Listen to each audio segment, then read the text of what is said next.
Okay, now English time. So, hello everybody, I'm from WRUG company, my name is Stanisław Zawadzki, and I will be talking to you about something that we implemented something like a year ago in our company. Something like a proof of concept for the beginning, that was the dashboard. We had an investment day hackathon. We sat in a group of 5 people, I guess, and our goal was to start from zero, from scratch, and create a dashboard to monitor various things among our company in one project. As it turns out, it took us a little more than one day. In reality, some people finished their part in one day, and for example, for me it took something like 3 or 4 days. But at the end we had some working solution that actually is still present in our company, still working, still displayed. So it's kind of a new thing in our company because we have only 1 year of experience, but we implemented it and we are using it. We are still also in the process of making it better, developing it to suit the purpose better.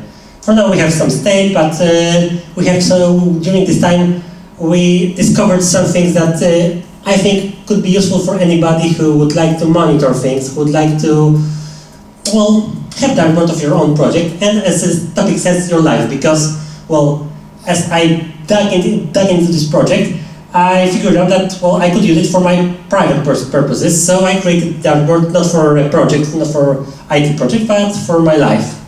And how it went, I will tell you later.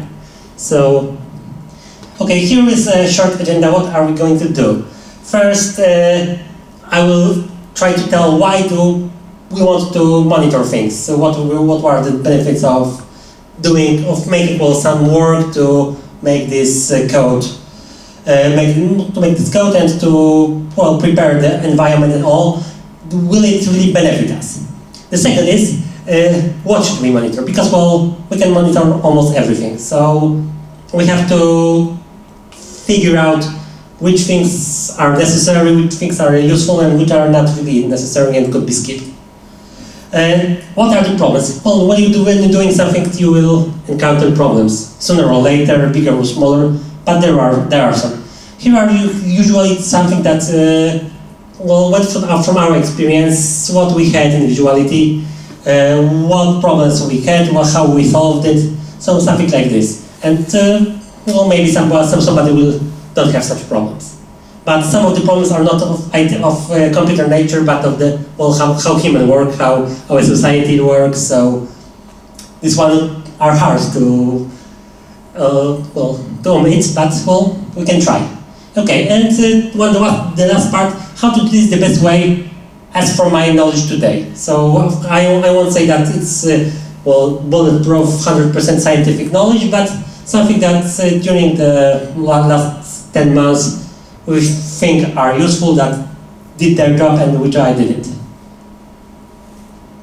Okay, how does it look, physically? It's a today board. So we have a screen over one door where we have some dashboards. This is actually one dashboard that is cycling. So we have 2 boards that are cycling in, I think, half a minute interval, and it is displaying some information. I will show it in more detail later, but these are information about the state of the production system of one of our projects.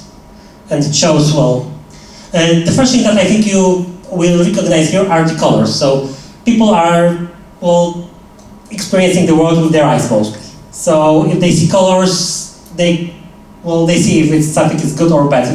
If you see a text, you don't know if it's good or bad unless you read it. And when you see such dashboard with colors, you know that the red is bad, the green is good. The blue is some equivalent of yellow, because the yellow was not good enough, it was not visible, the information was not visible. So the blue is, in our case, the equivalent of yellow, so it's mediocre. So this is it. Now I will go to the part how the dashboard can benefit us. So as simple as it is, we have all the information. I will maybe turn back. We have all the different information on one page. So you just walk in, and you see, okay, we have so many errors, we have production working, we have pre-production working, we have some PRs left or non-PRs left, so you don't need to use anything. You don't need to click on your computer, just go by and see what is the status of the project. So it's simpler, it's faster, it's more user-friendly, I would say.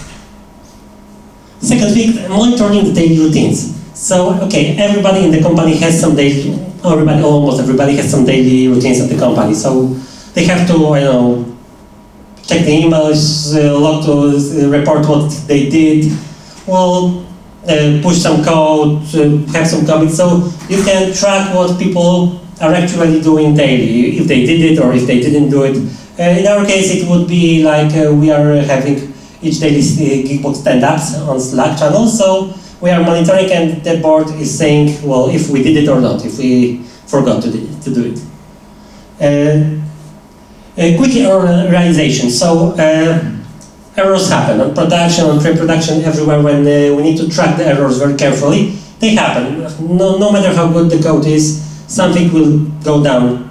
My last big rollbar error was that third-party integration was down, and it wasn't my fault, but there was an error. So if you have such a dashboard, you can easily track that something bad has happened, that some big errors has happened, or you have some feeling that nothing bad has happened. Okay, it can be wrong, but it will be quicker, it will be faster, and it will be, well, it will be available to everybody, because not everybody can have access to, you know, some rollbars, for example, but well, everybody can walk to the screen and see, okay, oh man, this is not working, check it out. So, you can be away, but somebody else who's from different project, from management, will see and will tell you, okay, man, check it out, something is wrong.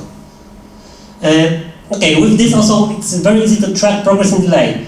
For example, we have a widget to show how many days it was since the pull request was submitted until, well, and wasn't finished yet. So if you see that, okay, we have 3 pull requests, but none of it is older than 5 days, okay, it could be. But if you have one pull request that is 76 days old, well, it may show that there is some delay, there is some problems, and you have to do something about this problem, talk to developers, talk to the reviewer, ask if the PR is stale, and that's why the problem is.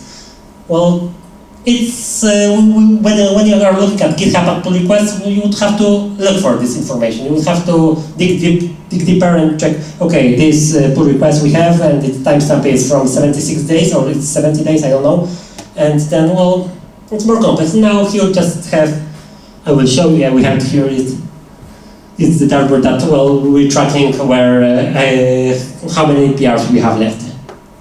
And it's green, so there are no old PRs.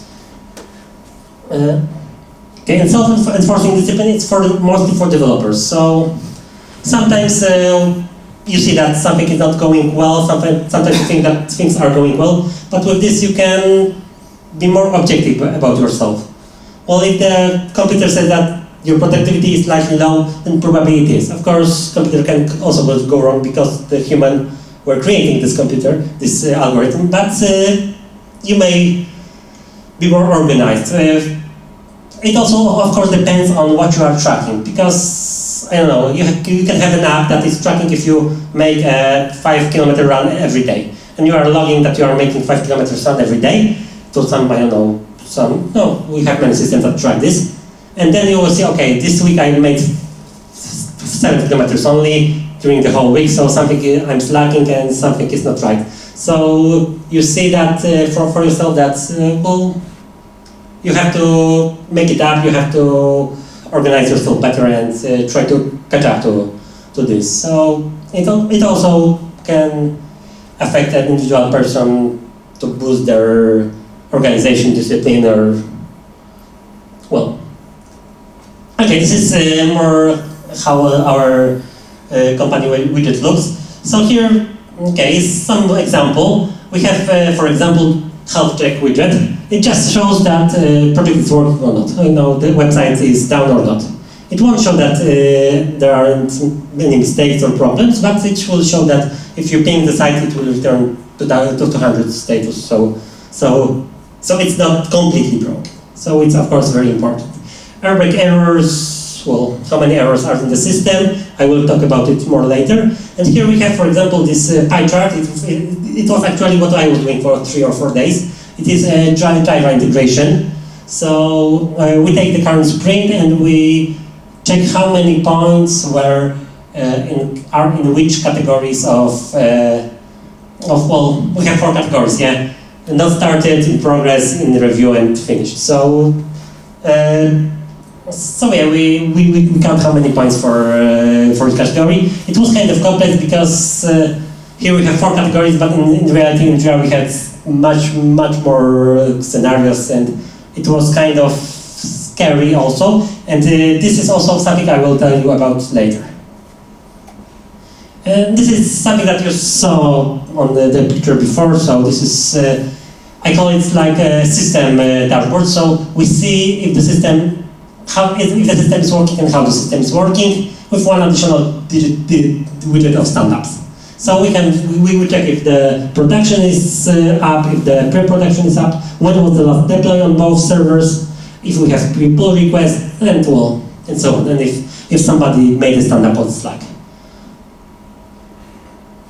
And this is something I did for myself. So I was trying to do something for myself, and I thought that I would create a dashboard that will motivate me for some exercises and for some mountain trips. So, well, I'm counting how many kilometers I did in last 10 days, how many kilometers I did from one time, how many kilometers I did since that time, and how many days I have to some events.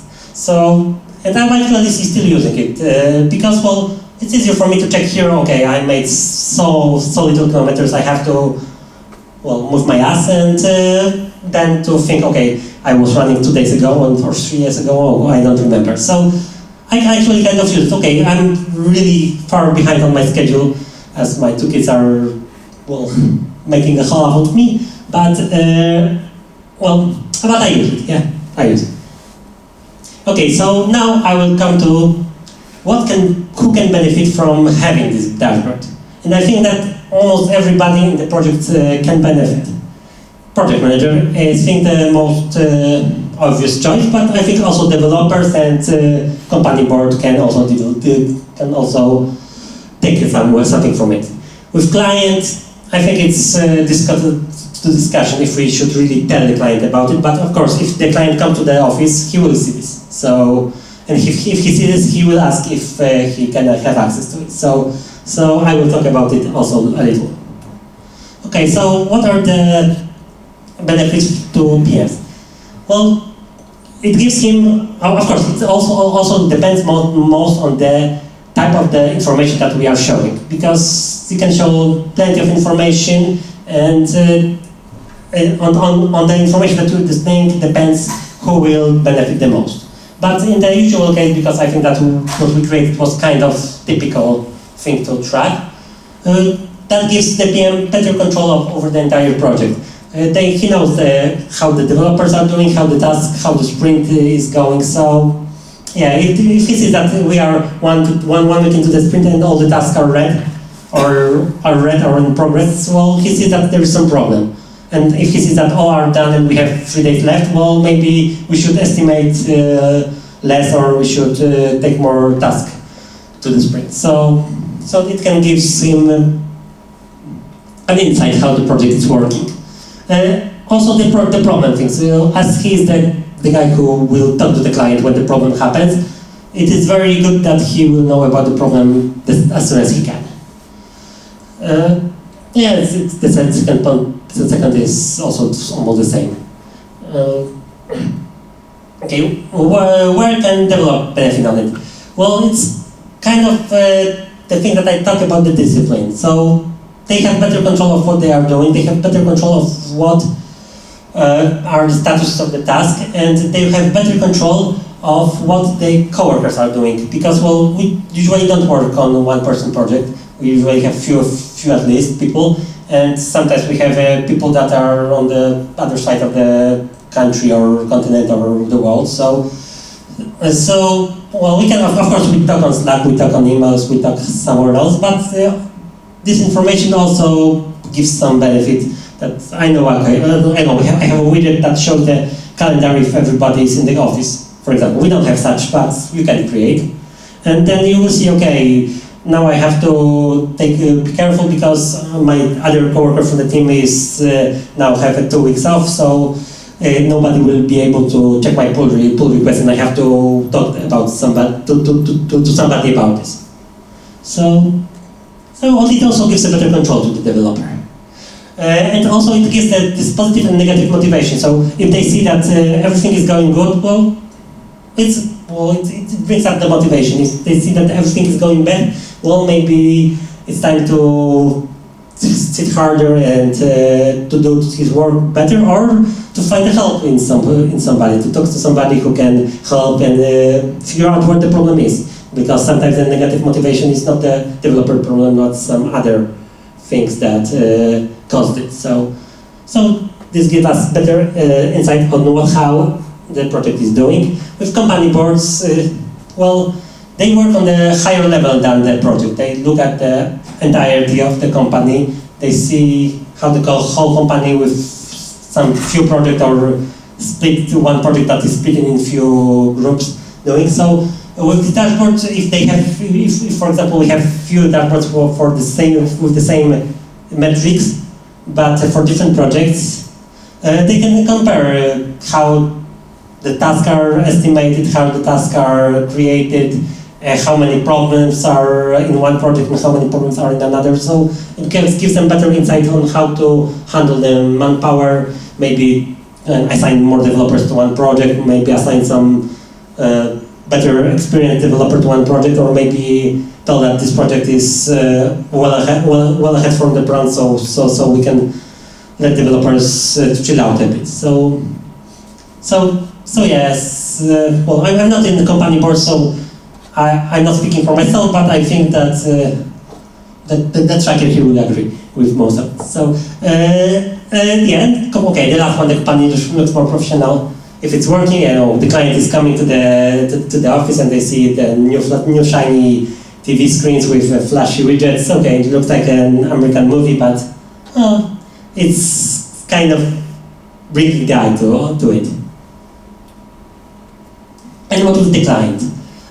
Well, also they never have a direct talk with the client about such things, but from my perspective, it is if he doesn't ask, then it's better not to give them, because he may have some problems that he don't understand that aren't really a problem. So there are some slight delays, but still still everything is going okay. Or there are some, I don't know, you have made all of the tasks, but all the tasks are stuck in some small reviews and will be delivered soon, and he will see that none of the task is finished, and will start to ask question why. So unless it's like internal part of development process, so I don't think that the client should be involved. Of course, if he really wants and he is insistent, and if we really must do this, we have to think it through. What should we show them? Because it can hurt us if we expose too much. So yeah. Okay, so now I will talk to the part of what we should monitor on the dashboard. Of course, it depends very on the type of project, on the type of company, on the type of people that are working. So there aren't really some general solutions, but there are a few things that I think that are quite general for the most of companies. So I will talk about it now. Okay, so my first observation is not to overuse it. So you can track everything. Almost everything you do, almost everything you make is connected to some API, to some data gatherer. Of course, everything is gathering data about you, and you do it by yourself. So you can track everything, especially in IT and especially in development process. So you have to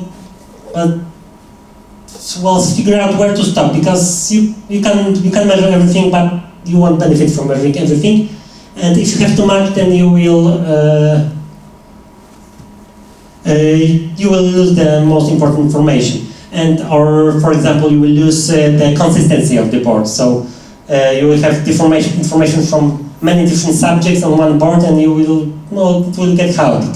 As I showed you our dashboard, we have all deploy and production related on one board. So and the development process on second board. And now it gives a good side that you know what to expect. You know what to expect. You know where to look for. Okay, so why too much? Because if you give too much, you can hide something that is really important. If you have, I don't know, 20, 60 different dashboards that track everything, well, and only 5 are important, then, well, somebody will go by and won't see that something is wrong or something is good. We're limited to the screen size. Of course, you can have a screen that is 5 meters long, but usually you want to use something cheap, some cheap monitor that doesn't have a big screen, so you are limited to the place that you have there. You can use cycles, so you have one dashboard, and like on the advertisements, you have one site, and then after some time it flips to second site, it flips to third, and then back to one. It's kind of a good solution. I use it, we use it, but we have to remember that sometimes you want to go and see the one exact information. I want to go and see if the production is working. Okay, and if I have too many cycles or the cycle is too long, then I sometimes may have to wait 2 or 3 minutes to see this information, and this beats the purpose of the dashboard. So we have two sites, I show you both, and we have, I think, 30 seconds before they switch. So in the worst case scenario, you have 30 seconds to wait. In the average case scenario, you wait something like nothing. Either you have it immediately or you have it in like 15 seconds by average. So it's that amount of time that you are willing, you can waste. Okay, and of course the last thing, if you have many dashboards, many widgets on the dashboard, then it will take much more to maintain it, because things broke, things break, things will change, and of course I will tell you about it a little bit later, but well, the more dashboards, the more maintenance. It's, I think, obvious. And unimportant information, I think it's very important, very important, the unimportant information thing. So, yeah, we should present only the information that is valuable to anybody.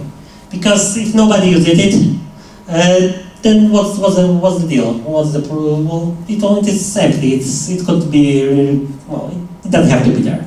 If the information is valuable, but it's presented in a way that is hard to understand, it's also not worth much. Because, well, if the people don't understand what the widget is showing, what the graphic, what the information is displayed, then also it beats the purpose. Nobody will know what happened. Nobody will react or do it. So yeah. The updated information. We have to, in some cases we don't have to refresh the information very often. Sometimes we have to do it immediately. I know, for it is a good thing, it's, I know, some stock exchange, and you have checking the price of Bitcoin, yeah? If you check it once a week, then the information may not be good enough. And if you are checking, I don't know, gold prices, I think that checking once a day is good enough. Okay, I was never in the market of gold, I don't know, but I guess. So yeah, so we have to remember that we have to find a balance between how much we ask questions, not to kill the server, not to use too many connections, but on the other hand, not to have too outdated information. Of course, we usually don't have much calls. We usually have something like one call each hour, or even less. So it's something that we could skip even. Okay. The last thing is it's not exactly about unimportant information, but I didn't want to create a new slide for one point only. So when the information are on the one board are very chaotic, and nobody knows what it's really described there. So here you have I don't know, some Jira. Here you have some calendar of people, and you don't really there are information that are valid, but it's too chaotic, and well, it's better to avoid chaos.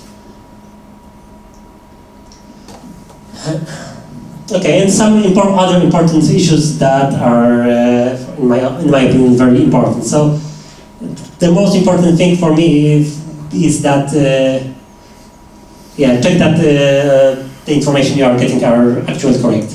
So, because as I wrote here, no information is better than wrong information. It's better not to know than to know the wrong thing, because you can then make wrong steps to counter those things. So you have to be very careful to not to make the mistake there. I actually had a big problem with this Jira widget I was working, because I didn't really know how exactly it was. It wasn't my project. I was making a Jira integration, but for the project that I wasn't part of. And I really didn't know exactly how the flow is and what given statuses mean in connection to task statuses, to subtask statuses. And I created it. I thought that it was working because, in my opinion, it was working.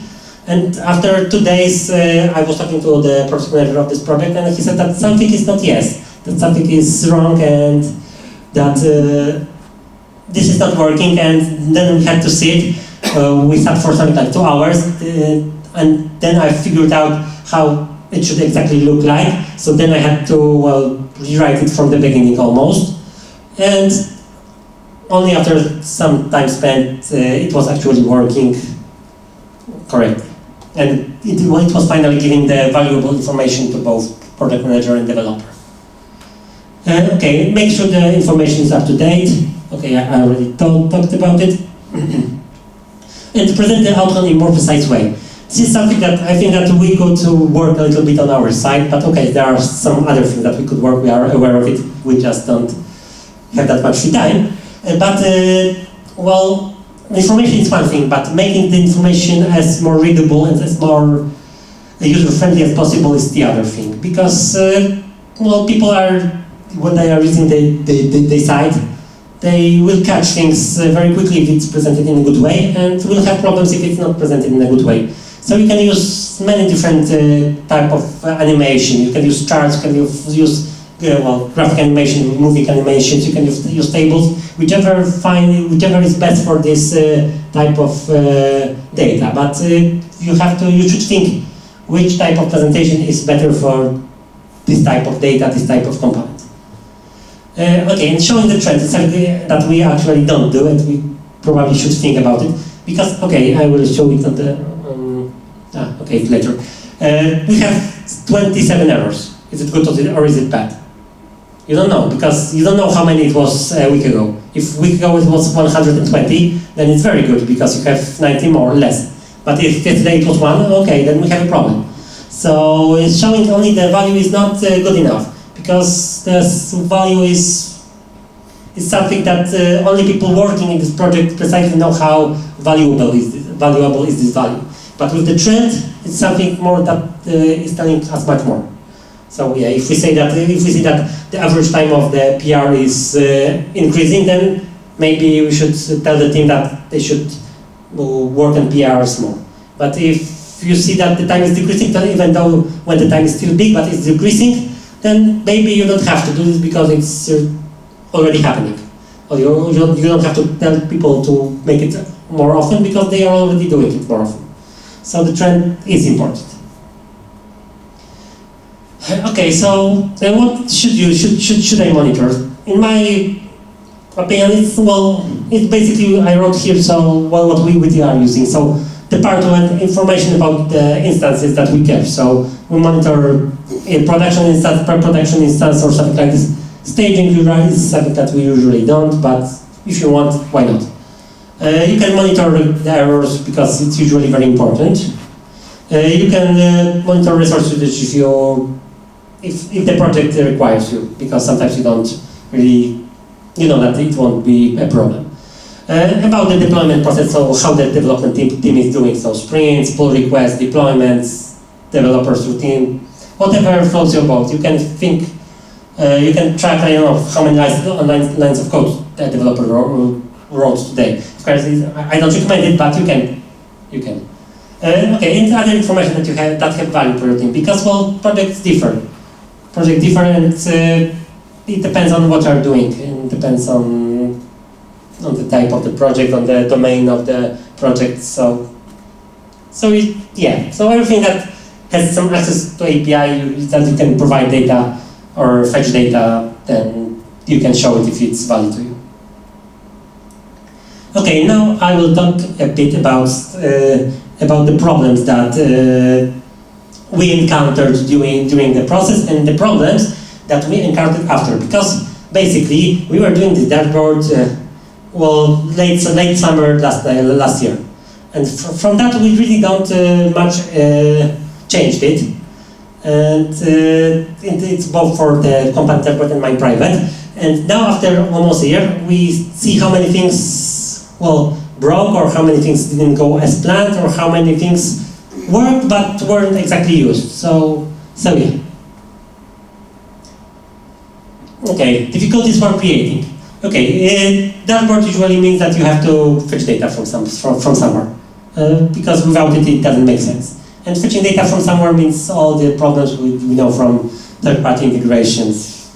So yeah, I won't talk a lot about it. You all know that it may cause problems. Selecting proper widget to present data. There are many widgets that are available in the solution that we use. I will talk about it also a bit later. But you can think of and create your own widget, because it's just JavaScript code. So yeah, you can use some from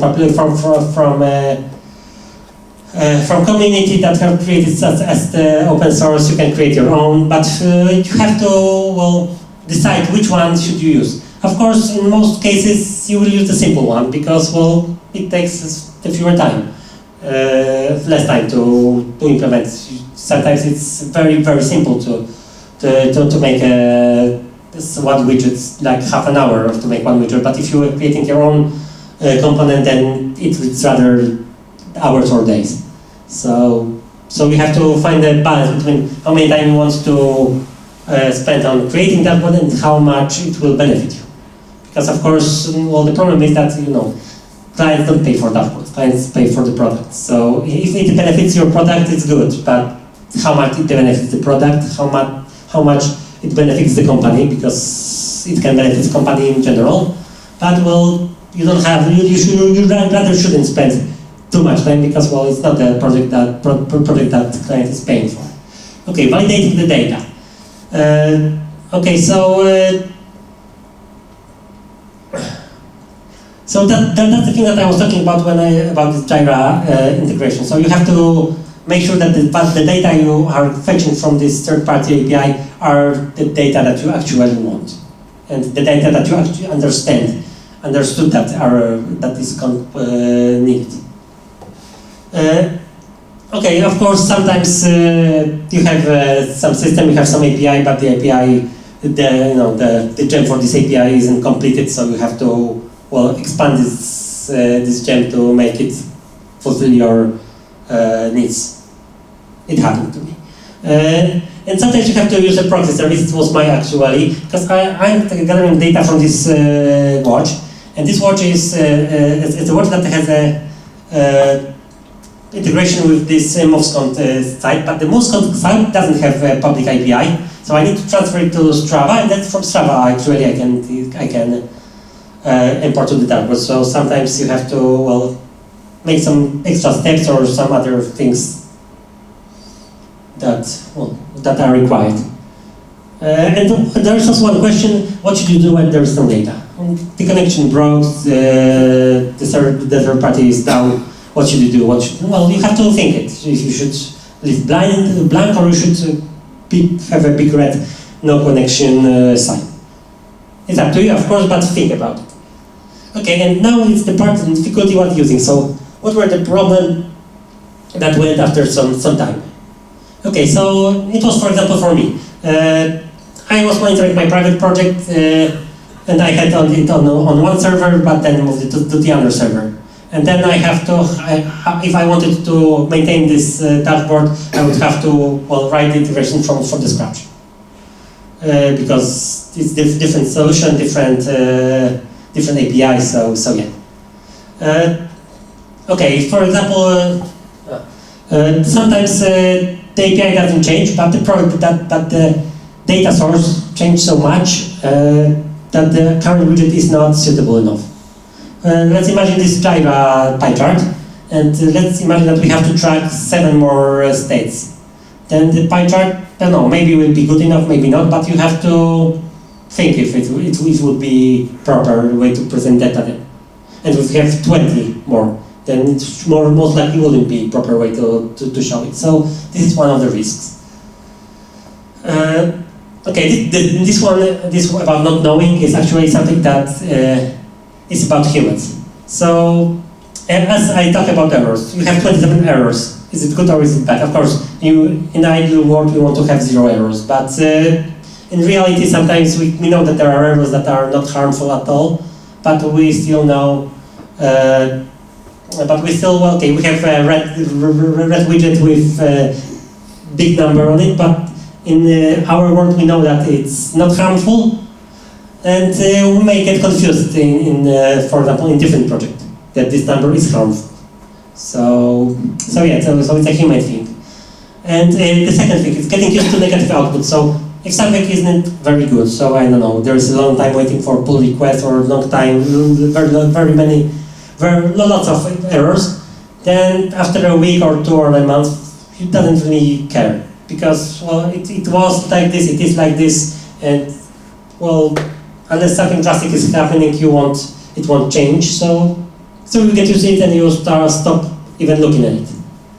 So if you have a great project that has 0 errors, cool, and you see that you have 2 new errors, you will check it. But if you have 27 errors, and then suddenly you have 35, maybe you will check it, maybe you will not. So that's some kind of a problem. So yeah, but it's also the problem of the humanity, not the dashboard itself. Okay, and of course the project finished. So if you want the project is finished, you have to do all the work to switch to another project, or I don't know, or switch it off, or something like this. Well, there are some, of course, it's nothing serious, but you have to actually find time to do this. Okay, that's the example also from some previous projects. Everything seems okay. You have health check, you have pull requests that are okay, but you have so many bugs. And if people see it just without the context, they would see that it's very bad. You have 63 errors in production. But maybe I'm wrong, but as it's not the project I ever worked, but as I sometimes go by, I think I saw something like 100 something. So 63 is not that bad, but well, who knows? So without trend, without knowing that this is decreasing, you can also say that this is about the current situation. And dashboards actually are mostly for tracking current situation, not the situation of the past, not the situation of the future. So we are with this, this information is some kind of valuable, but not enough valuable. So what should we have on a great dashboard, in my opinion? Well, I wrote down how, in my opinion, the process should work. So first of all, you select information that you want to be present. As we were starting to create this dashboard, we met in the whole group met in one room, and we were writing down what we want, and then we were figuring out who will do which widget. So this kind of was how it started, and actually we have these widgets till now. So I think that we created it quite okay. Select it, group it by type, so we know which widget should be placed where. And design how the data should be presented. So the presentation part, because even good data without good presentation are not that valuable. Okay, so make the board consistent and use the colors to indicate status. This is something that, in my opinion, is very important because, well, people know the colors. Everybody know the meaning of the colors. So if you use it properly, you will see it from long distance that something is not right. If the whole board is red, everybody in the company will see that the whole board is red, and we'll start talking about it, and somebody will finally do something about it. Okay, make the board accessible, because, well, if you have it only as a website, then nobody will look at it. Well, I have mine as a website, but it's mine private, so I'm keeping myself to look at it sometimes. But if it's a project board that people look well during work hours, if it's a website, nobody would look at it. But here in our company, well, these boards are near the kitchen, near the open space. Everybody is at least once a day on the open space, so they see how the dashboard is doing, how the project is doing. And if you have many dashboards from different projects in one place, then you can go and see all the projects at once. Okay, and one last detail, that you should display the information about the last data import, because one thing is to import it often enough, but second thing is to return the information to the user when the data was last updated. And now I will talk about a little bit about the thing that we use to create our dashboard. Of course, you can do dashboards on your own because, well, we are creating websites, so we know how to create a website, I hope. But why to reinvent the wheels when we have a quite good solution to do this? So this is an example of smashing. Smashing is something. It was originally called Dashing. It was a project of Shopify. And then after the project Dashing was stopped, it was forked into the Smashing, and now it's still in kind of the progress, not so much, but see, something is still happening here. So here are some example widgets to show how to show you data, and at the end, this is some information about it. So. So it's a URL. What are the benefits of this smashing? It's very easy to start, and it's very easy to deploy code to Heroku because, well, actually you can create a smashing project and create a widget in something like few minutes if you have, well, some simple API or even no API syntax you want to display static information. So it's very user-friendly if you want to create something new and simple. It's a little bit more complex when you want to create some complex data presentation, you know, some charts, some animations. Then you have to provide more information to the graphic widgets, and you have to, well, spend a little more time, but still it's quite useful, and it has some ready-to-go widgets, it has some ready-to-go data features, so yeah. It's written in Ruby, on Sinatra, as a, well, server, and it uses CoffeeScript on data presentation. I will show you a little bit how the code looks. It's very, very simple how to write working code. The data can be accessed on two ways. It can be both pulled and pushed. So you can use it uses Rufus scheduler. And you can schedule a cyclic event to download some data and put it on the widget. Or you could have other way around, from your third party push the data to the board. We actually use the first one because it's more suitable for our needs. But if I don't know, if we were wanting to track some event, I don't know, we are waiting for the 1,000 clients to register on our site, and we could use the second one, so we would know the fastest, we would notice the fastest. Actually, in one project that I was writing 2 years ago with Shakir, we had some kind of a dashboard thing, and there was the second one, so it was, the information was pushing so that some event happened. But it wasn't with smashing, of course. Okay, and it has there's good separation of responsibilities. I mean that there is code in Ruby for fetching data, code in JavaScript for displaying the whole board, and code in JavaScript and HTML for the board, and JavaScript for the presentation layer. Well, what is not so great? Well, you can't really complain if you have a free solution that gives you lots, so it's kind of a stick one, but the first one is, in my opinion, quite a biggie, because, well, testing is not really supported. It's okay, it's Ruby, so you can insert your own testing, but, well, if you install your Rails project, you have some mini-tests or spec by default. And with smashing, well, actually, I was looking today on Google how people if people really use it, and actually no. They write dashboard and wish for the best, and sometimes the best things don't happen.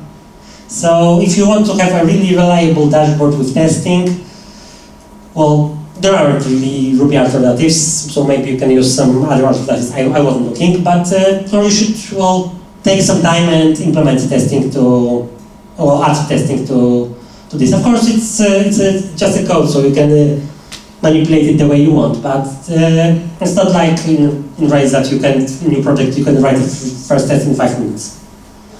Okay, it's depending on certain solutions, like for example, for scheduler. Probably you can change it. I didn't really look at it, but from what I remember from last year, it was kind of problematic.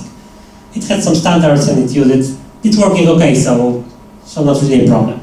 But if somebody really wants to use it, it may cause a problem. Okay, with this cycling that we have in our company, I would really like if it was by default in Smashing, and not there were no need to install some add-ons, so it would be great.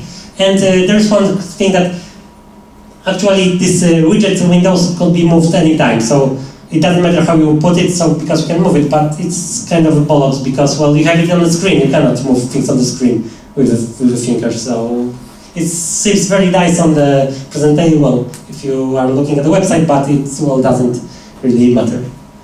And what we are using for displaying it on the screen, we are using a Raspberry Pi with full page OS.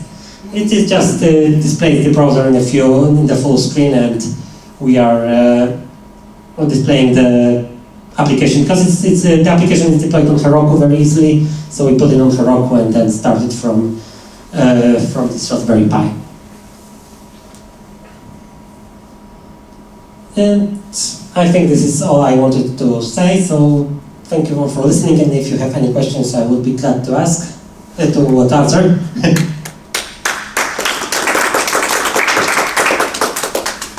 got a question. Yeah. It's gonna be very tricky one because why, for example, should I use this solution instead of, for example, Grafana? Because we can do the same stuff with Grafana. Well, it's a bit tricky situation because I actually don't know this. This second one will. Because I had the same problem like 2 or 3 years ago, and there was a dashing course, and we were looking at the way how to present the data, and apparently we were gathering this in different locations, and we needed to aggregate it, and we managed to get this data to be displayed as a publicly accessible dashboard in Grafana. And the only problem was actually to create different tools to scrap the data from different endpoints, for example, Jira, and then just create a metric from it. Well, I'm not saying that this smashing is a really good solution or that something should use it. I was rather talking about how the idea of dashboards can be good, can be implemented. And well, we use smashing because it is very simple to start. We don't. We started it as a proof of concept. We started it at one investment day, and we wanted to finish it in 1 day. So, and then we developed it a little bit. But I'm not saying that it is in any case better than any other solution. It is some solution that we used that was easy to implement, and based on it we can benefit a bit. Sometimes you cannot also expose the data to the cloud. I have a friend working in BP, and they cannot simply send the data to the cloud, and they're also using something like smashing to have some internal dashboards. And another thing is pricing, maybe. I think this may be great solution for the closed systems. Like you need everything together, put in one place that you really. For example, with the Raspberry Pi, you could create a very simple all-in-one solution with a display and nothing else. Yeah, well, as I said, something like this we can create by our own. Yeah, it's a website. Yeah, it's a website that we display, we gather data, we display it. So what we actually use is our own question, what is the best for our private needs. But the idea of the dashboard is something that I wanted to share to you today. And there are many solutions. Actually, never used any other than this, but I believe that there are better, worse. So let's find the best for us and be happy with it. One last thing about that, because I was also researching why we are using smashing it in our company, and there are some articles which want to use like a cloud provider or a free solution or open source. But as Staszek says, there is no one answer. It depends on the project and the organization, I guess. Yeah, with this project was a kind of a funny situation because we were doing it on a hackathon, and the entire internal team was doing it, and I was really unhappy because I really wanted to do something else. I was really sulky that I had to sit in there and work it. But then in the middle of it, I kind of enjoyed it, and then I started to use it for my own purposes and sit a bit about it. But I didn't do any research before. As I said, I didn't want to do this. I was forced. I was convinced by the others to do it nonetheless. So yeah. So and it turned out I liked it. So I didn't make research before. So I checked a little bit if there are any Ruby alternatives. There is one very simple. I don't remember the name now, but actually it's in Ruby written dashboard. This machine is the only one popular. Okay, perfect. Thank you so much once again. Thank you all. It was nice to meet you. Nice to start with. Sorry, I wanted to show you before and I forgot about it. That this is the whole entire code that needs for displaying one widget. So there's one text widget that displays some random text, and that's all. So if you have the widgets of the graphic presentation ready, sometimes you need a few lines of code and you have some new widget. Of course, this is very simple and very unnecessary widget for anybody, but sometimes it's really fast to write it.